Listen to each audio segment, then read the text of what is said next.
एक गुलाम जो जंजीरों से बंधा होता है उसे काम करने के लिए अपने पैरों को घसीटना पड़ता है।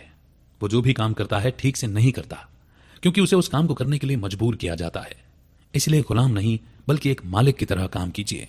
बस अपना बेस्ट कीजिए और उस काम को खुशी से कीजिए।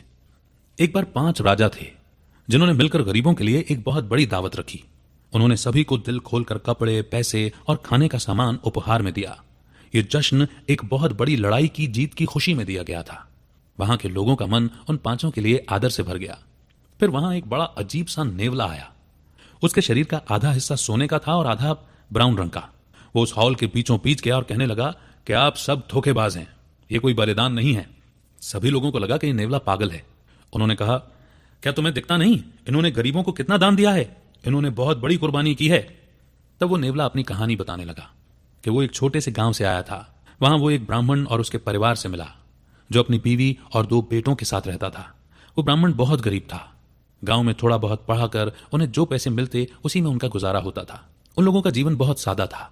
लेकिन फिर वहां अकाल पड़ा जो पूरे 3 साल तक चला। उस ब्राह्मण और उसके परिवार की दशा और भी ज्यादा खराब हो गई। कई दिनों तक उन्हें कुछ खाने को नहीं मिला। एक दिन वो ब्राह्मण आटे का बैग लेकर घर आया। वो इसे पाकर बहुत भाग्यशाली महसूस कर रहा था। उसने उसे 4 बराबर हिस्सों में बांट दिया ताकि वो सब पेट भरकर खा सकें। खाना तैयार करके वो सब खाने के लिए बैठ गए। वो खाना खाने ही वाले थे कि किसी ने दरवाजा खटखटाया। ब्राह्मण ने दरवाजा खोला। बाहर एक बूढ़ा आदमी खड़ा था। अंदर आइए, आप हमारे मेहमान हैं, ब्राह्मण ने कहा। किसी मेहमान का स्वागत करना और उसकी अच्छे से खातिरदारी करना भारतीय रिवाज है।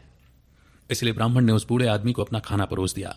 उस बूढ़े ने बड़ी जल्दी पूरा खाना खत्म कर दिया। उन्होंने बताया कि वो 10 दिनों से यात्रा कर रहे थे और उन्हें कुछ भी खाने को नहीं मिला था। उनकी भूख अभी भी शांत नहीं हुई थी। ब्राह्मण की बीवी ने अब अपना खाना उस बूढ़े आदमी को दे दिया। उसने वो भी झट से खत्म कर दिया। उसे अब भी भूख लगी थी। अब उसके बड़े बेटे ने अपना हिस्सा भी दे दिया। उसने कहा कि यह उसकी ड्यूटी है कि वो अपने पिता की मदद करे। उसके हिस्से का खाना खाकर भी बूढ़े की भूख शांत नहीं हुई। अब उसके छोटे बेटे ने भी अपना हिस्सा दे दिया। तब जाकर बूढ़े का पेट भरा। उसने पूरे परिवार का धन्यवाद किया और अपने रास्ते चल दिया। अब ब्राह्मण और उसके परिवार के पास खाने के लिए कुछ नहीं था। अगले दिन उन सब की भूख से तड़प कर मृत्यु हो गई। उसी दिन वो नेवला उनके घर गया था। उसने टेबल पर बिखरे आटे के दाने देखे। उसने अपना शरीर उस पर रगड़ा। वो हैरान हो गया क्योंकि उसके शरीर का वो हिस्सा सोने में बदल गया था।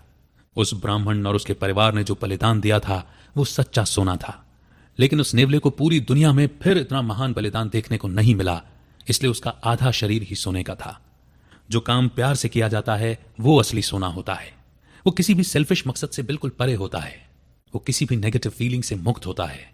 अगर ज्यादा से ज्यादा लोग अपने काम से प्यार करने लगें तो ये दुनिया कितनी सुंदर और बेहतरीन हो जाएगी।